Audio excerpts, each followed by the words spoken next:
Hello guys, എന്തൊക്കെയുണ്ട് വിശേഷം? അപ്പം നമ്മളിന്ന് പുറത്തു പോവാം. എന്താ കാര്യമെന്ന് വീഡിയോ ഫുള്ളായിട്ട് കണ്ടാൽ നിങ്ങൾക്ക് മനസ്സിലാവും. എന്തായാലും നിങ്ങൾക്കൊരു സർപ്രൈസ് ഒളിഞ്ഞിരിപ്പുണ്ട്. അപ്പോൾ എങ്ങനെയാ, പോയിട്ട് വരുമല്ലേ? ഇപ്പോൾ ഞാൻ റെഡിയായി, പക്ഷേ ഞാൻ മാത്രമല്ല പോകുന്നത്, ഒരാളും കൂടിയുണ്ട്. അപ്പോൾ അവൾ വരുന്നവരെ നമുക്ക് കട്ട പോസ്റ്റായിട്ട് നിൽക്കാം. ഇങ്ങനെ ലേറ്റ് ആയാലും she looks very pretty as always, അല്ലേ? അങ്ങനെ നമ്മൾ സ്റ്റുഡിയോയിലെത്തി. എനിക്ക് ഫോട്ടോസും കുറച്ച് കോപ്പിയും കാര്യങ്ങളൊക്കെ എടുക്കാനുണ്ടായിരുന്നു. എന്താ കാര്യം എന്നൊക്കെ വഴിയുള്ള വീഡിയോസിൽ നിങ്ങൾക്ക് മനസ്സിലാവും. ഇനി ഫോട്ടോ കിട്ടുന്നവരെ വെയിറ്റ് ചെയ്യണം. അങ്ങനെ കുറച്ച് നേരം വെയിറ്റ് ചെയ്തൊക്കെ നിന്നപ്പോഴത്തേക്കും ഫോട്ടോ ഒക്കെ കിട്ടി. ഫോട്ടോ കാണണ്ടേ? എങ്ങനെയുണ്ട് അലി?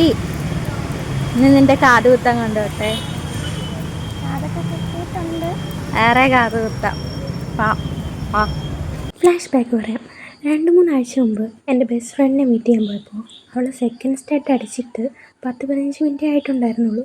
എന്നിട്ട് എന്നോട് ചോദിച്ചു എനിക്ക് എന്തെങ്കിലും മാറ്റം ഉണ്ടോയെന്ന്. അപ്പോൾ എനിക്ക് ഭയങ്കര സർപ്രൈസിങ് ആയി കേട്ടോ ആ ഒരു മൊമെൻറ്റ്.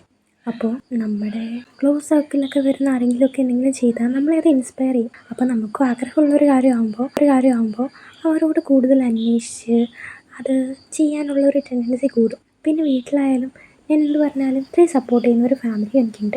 അങ്ങനെ ഒരേ ഒരു പ്രശ്നമേ ഉണ്ടായിരുന്നുള്ളൂ, എനിക്കിതെല്ലാം നന്നായിട്ട് ക്യാപ്ചർ ചെയ്ത് ഇങ്ങനെ അപ്ലോഡ് ചെയ്യണം. അതുകൊണ്ട് തന്നെ ഞാൻ കുറേയധികം വെയിറ്റ് ചെയ്തിരുന്നു ഈ ഒരു മൊമെൻറ്റ്. അത് ഞാൻ ക്യാപ്ചർ ചെയ്തിട്ടുണ്ട്. അടുത്ത വീഡിയോ ആയിട്ട് എന്തായാലും ഇടാം. എന്തായാലും നിങ്ങൾ എങ്ങനെയുണ്ട്, എനിക്ക് ചേരുന്നുണ്ടോ എന്നൊക്കെ കമൻറ്റ് ചെയ്യണം. നമ്മൾ സുപ്രീം ബേക്കറിലോട്ട് പോയി. ഫുഡ് മുഖ്യം.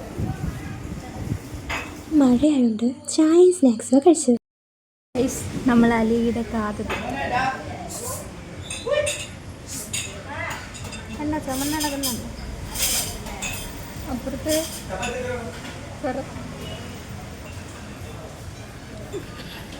അവിടെ അടുത്ത് ധന്യ സൂപ്പർ മാർക്കറ്റ് ഉണ്ട്. അവിടെ കയറി അല്ലറ ചില്ലറ കുറച്ച് സാധനങ്ങളൊക്കെ മേടിച്ച് എൽഡർ സിസ്റ്ററിൻ്റെ ഓരോ റെസ്പോൺസിബിലിറ്റീസ് നോക്ക്.